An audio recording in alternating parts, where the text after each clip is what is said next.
you'll always be struggling, sort of the poor artist caricature, especially in school with teachers, saying that you won't get a job if you're an artist. And luckily I had parents that were were very supportive because they knew it was going to be something I was going to do anyway. So why are they going to stop me? I remember my mum told me that I said to her when I was like 7, I was like, don't stop me from being an artist.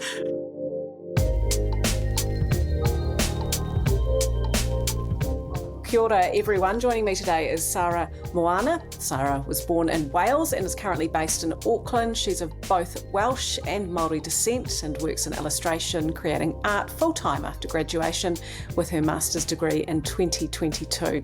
Sara's practice explores topics such as identity, mental health, queerness, body image and feminism. A subversive yet witty approach to serious themes is continuous to Sara's style of work, aiming to create a safe space that is both light-hearted and approachable for the work to stimulate open conversations in everyday life. Thanks so much for joining me today, Sara. Sara, thank you so much for having me. Now, you touch, as I just said there, on some pretty big subjects in your work. So I'd like to start with asking you where your creative journey all began. Yeah, so I've always been a creative person. So I've always kind of led down the art path, and like in terms of like high school, and then when I went to uni at Elam, I was always a creative. So I was trying a lot of new things during uni, and then thought, okay, I'm going to try illustration because I've always been doing drawing my whole entire life.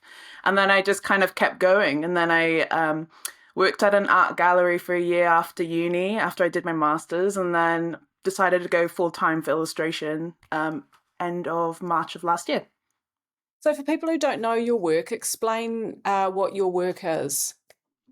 So it's mainly digital illustration. So in terms of my, like what I do is my practice, I've been working commercially with different companies in Aotearoa, and basically any sort of medium that they want to translate, I basically do it and then kind of work into different types of mediums. But yeah, it's just, it's hard to describe your art style. It feels like it's very, very subjective to what people, would see. But I would say it's very playful and it's very subversive. It's quite cheeky because it kind of represents my own personality. I like bringing in my own sort of kaupapa into my work. So yeah, it's very lighthearted and it's very, very approachable for people. Yeah, I try and keep it fun, I think. I think fun and playful is the one. And how do you bring that into your work? Do you do it in a subtle way or is it quite overt? I think because, yeah, since, as you mentioned, my whakapapa is Welsh and Māori, so I feel I grew up in Wales, so I had a lot of introduction to British humour.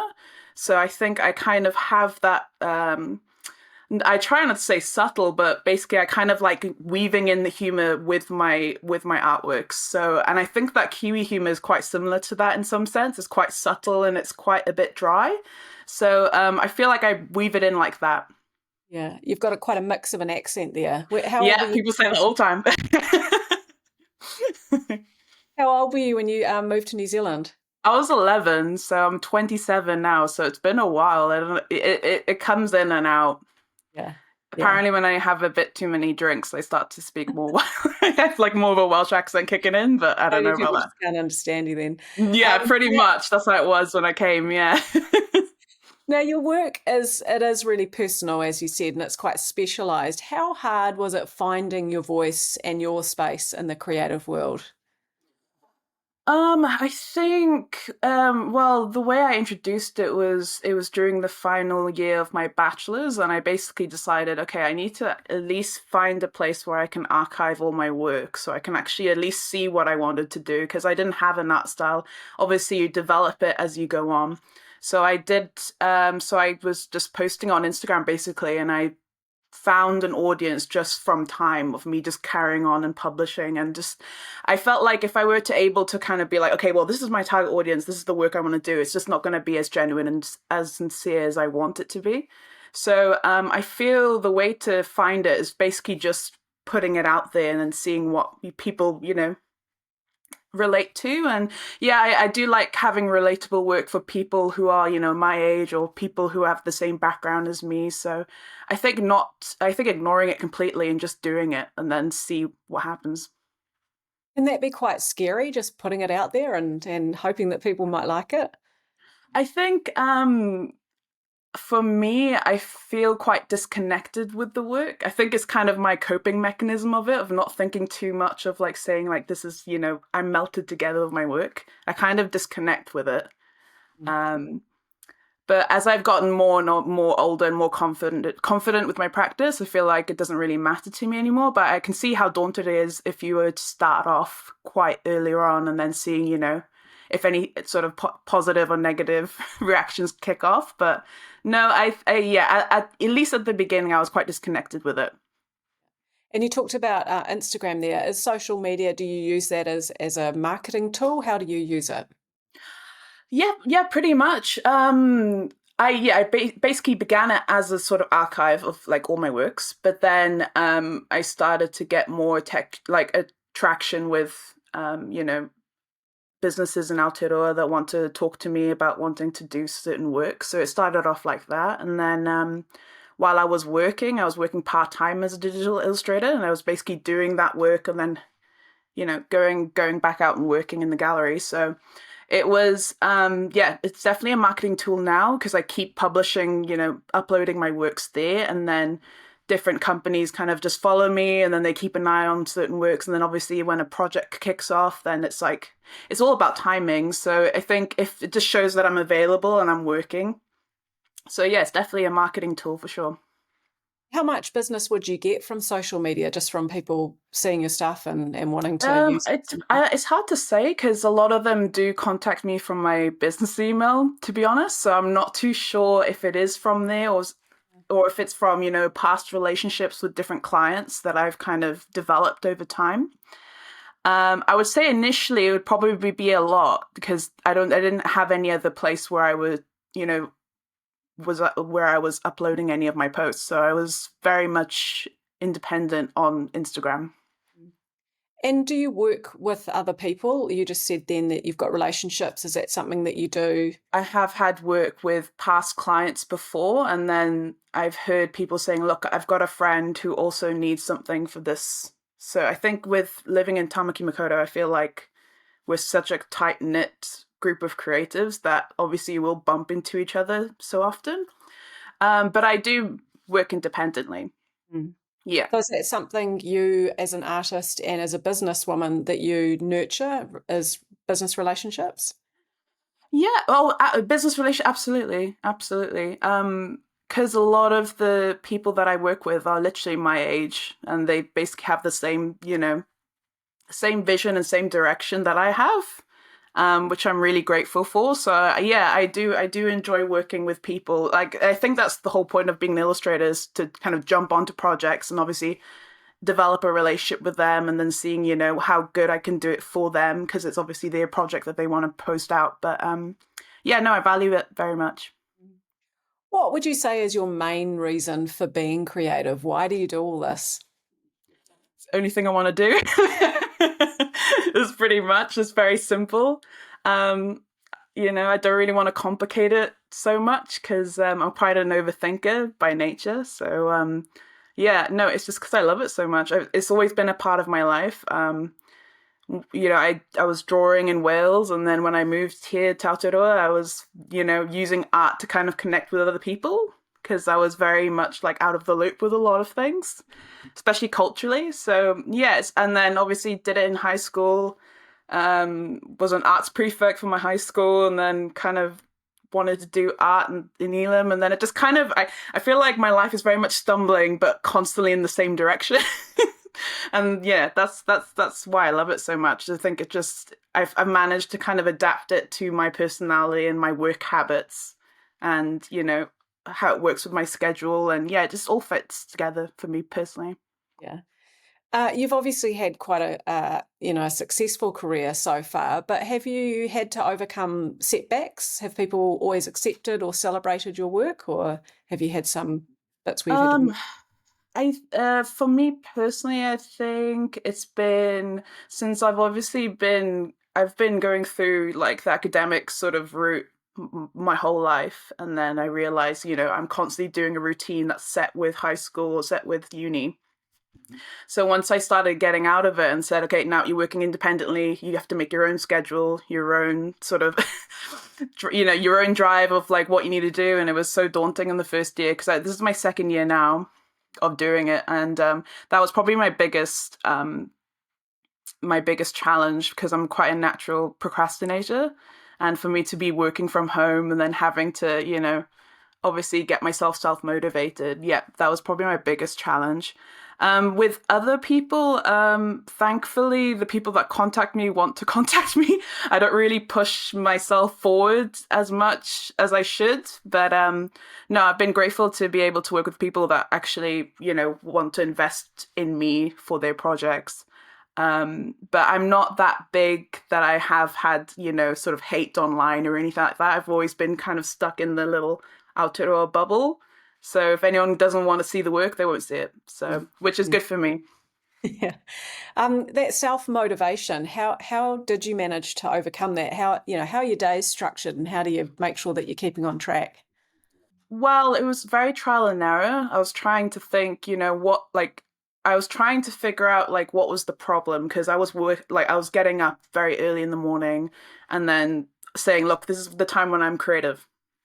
Okay, this is the time I'm going to write my emails. And it was very much trying to have this very strict, very disciplined schedule. Didn't work. So I realized I needed to learn more about myself. So well, when am I most creative? It's usually at night or it's usually in the early afternoon time. So I was like, okay, well, I'll sort that into my schedule. Okay, when is my energy very low, but I'm awake? Okay, it's usually during the morning. So then I'll do my emails and my admin in the morning. And so it's kind of just learning more about yourself because it's very different. And obviously everyone's very, very different, especially as they're getting older, I think. So yeah, it was just mainly learning and trial and error. And I feel like I do slip up quite a few times, but to not be ashamed by it and just to kind of figure out, okay, this is what's going to work for you. Because obviously it's going to affect your mental health if you're just going to carry on doing a schedule that's just not going to suit you. Yeah, I mean, everyone's so different, aren't they, in the way that they Yeah. work. Yeah. Mm. Um, so have you managed to make a living out of your artwork? I think, well, I think so, but it's very, I'm being honest. It's very different and it's very difficult at some stages. And then, it's kind of like this sort of wave. I tend to find a pattern where if I start on two jobs, there'll be other two jobs coming behind. And then once those are done, then it's quiet. And, it's very inconsistent. But I would say I'm very happy at the minute. You check up on me in a year.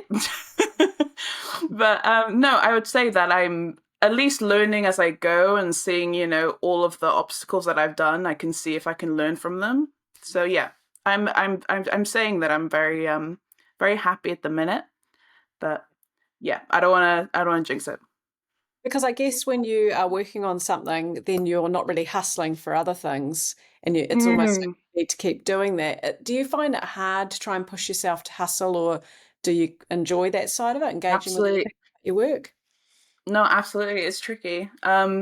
Especially when it's a creative job where you feel like you have to perform at a certain time. Because obviously, when, the budget's been accepted, the contract's been signed, you're ready to go. And then you just sit there and you're just like, okay, well, I'm not feeling creative right now.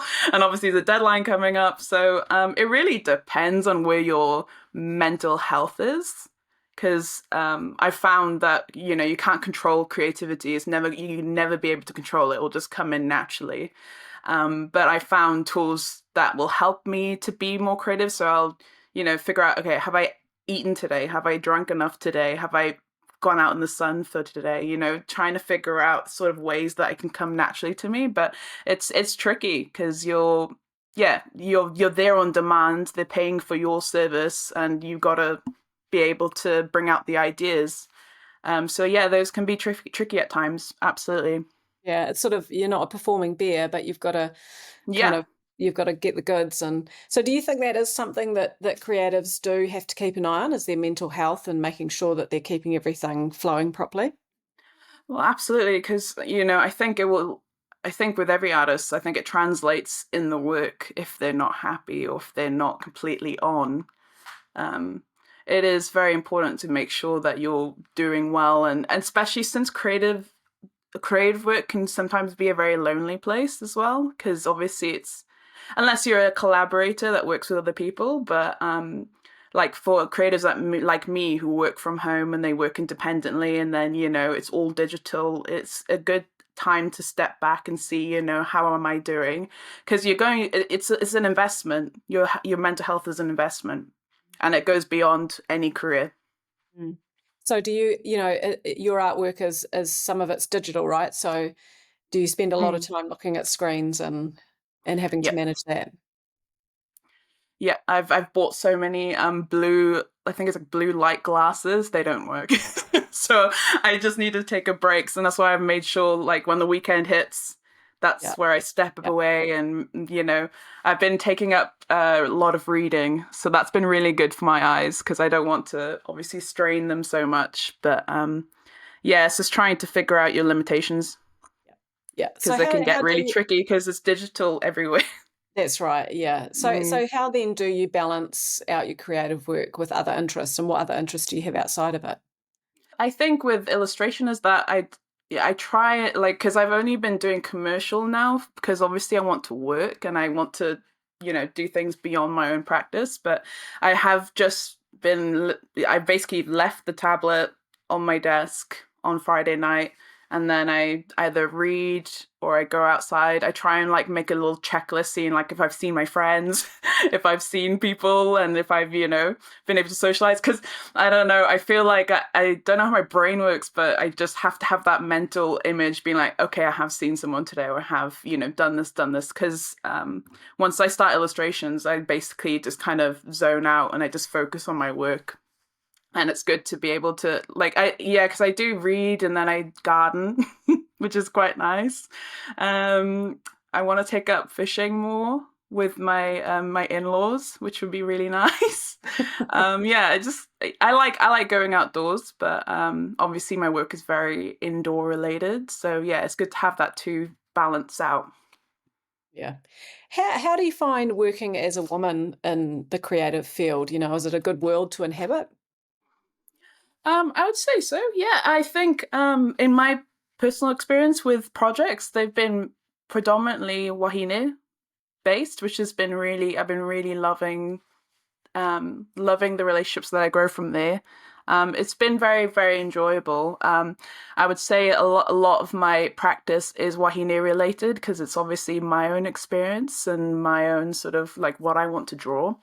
So yeah, it's been very, very Wahine based, and for me to kind of work with other Wahine and also work in my practice and then showing my work from there. Yeah, it's always been very all encompassing with my practice. And so your work, it makes comments on society and cultural norms. How do you make sure that you stay connected with your community? I think just staying present in what's been going on.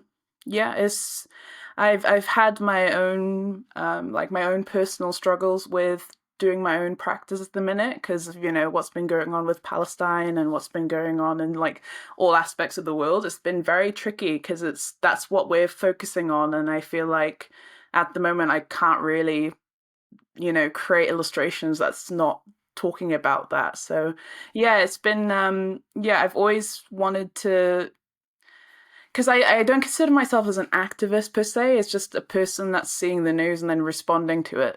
Like that's how I see that's how I see my work, becoming.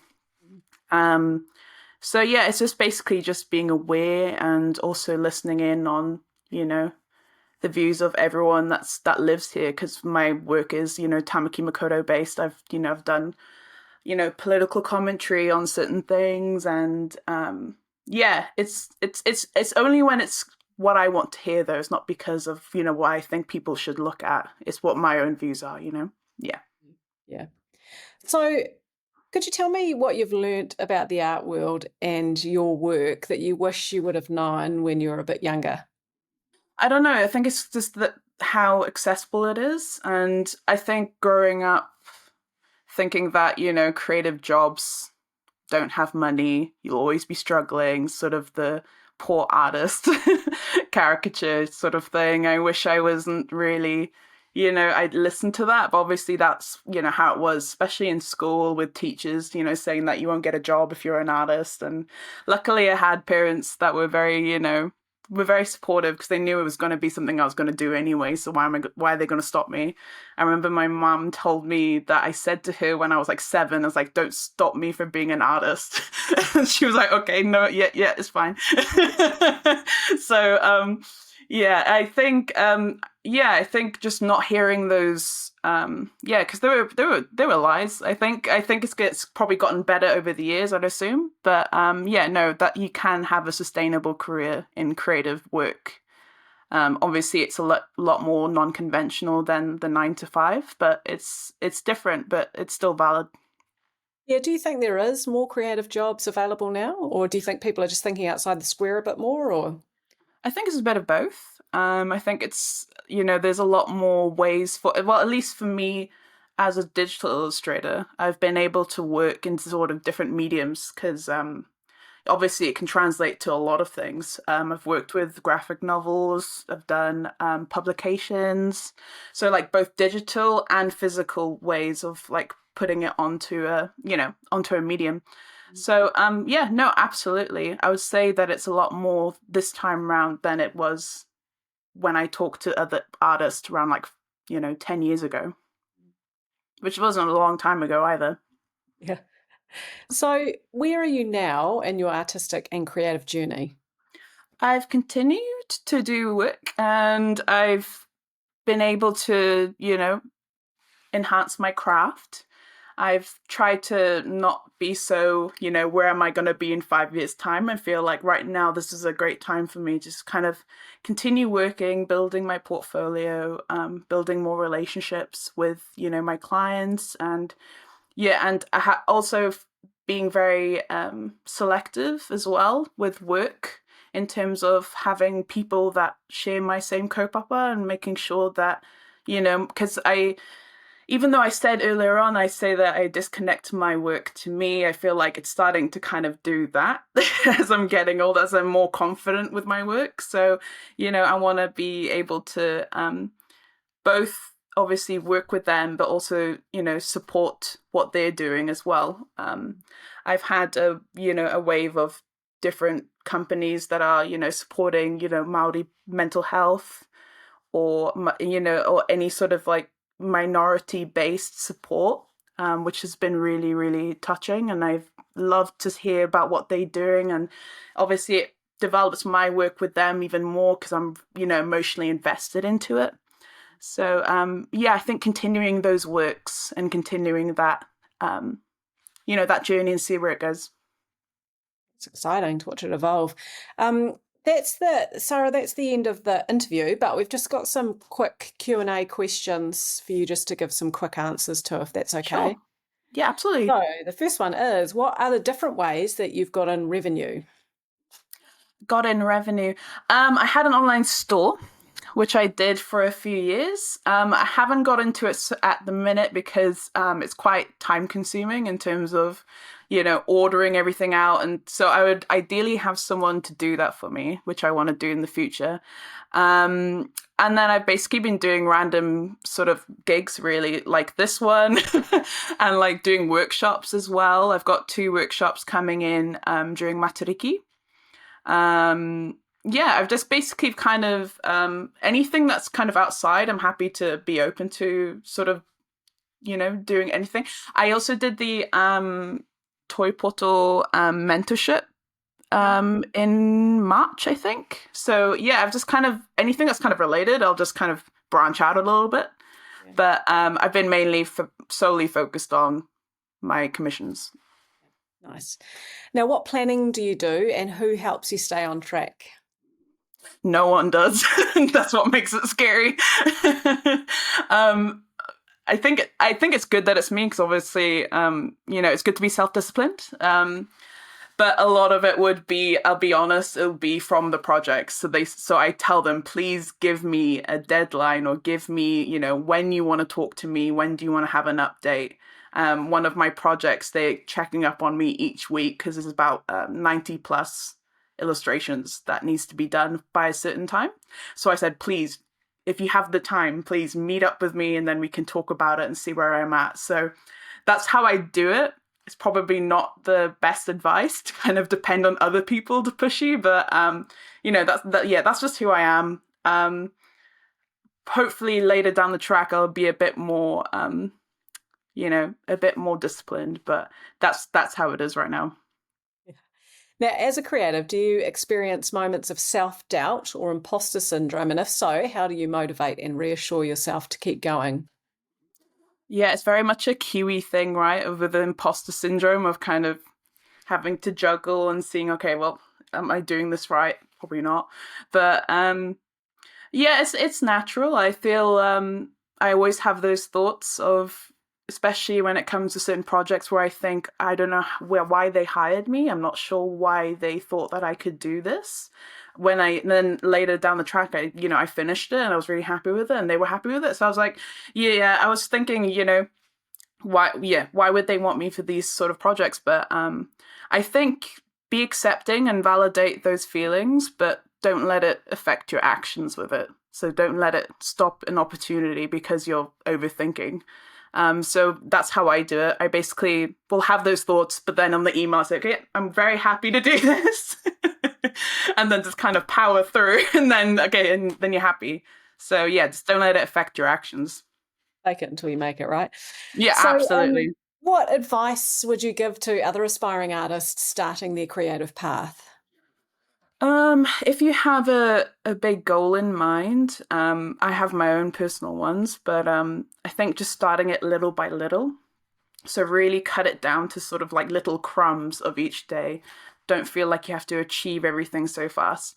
I my person like my experience is that I've always been very much an overachiever, trying to make sure I do the best, but obviously it can hinder you because if you hit a certain time in your life and you're like, okay, well, I should have done this by now, and then and then everything falls apart. I think just doing it little by little, and then see how you're feeling as you go, because being a creative, that's gonna be you for the rest of your life. That is your life, and it's going to be an extension of who you are as you get older. So I think just start little by little, and try and make everything approachable.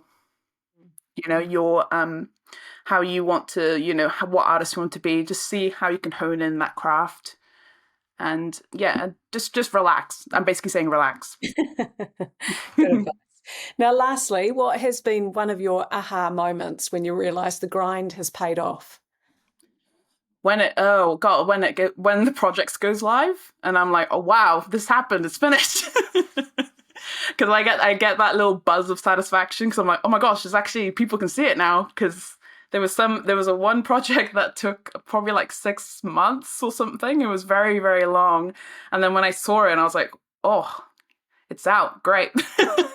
And then off to the next one. But yeah, that was my aha moment, just seeing everything and seeing people's reactions with it. I was very happy, very happy.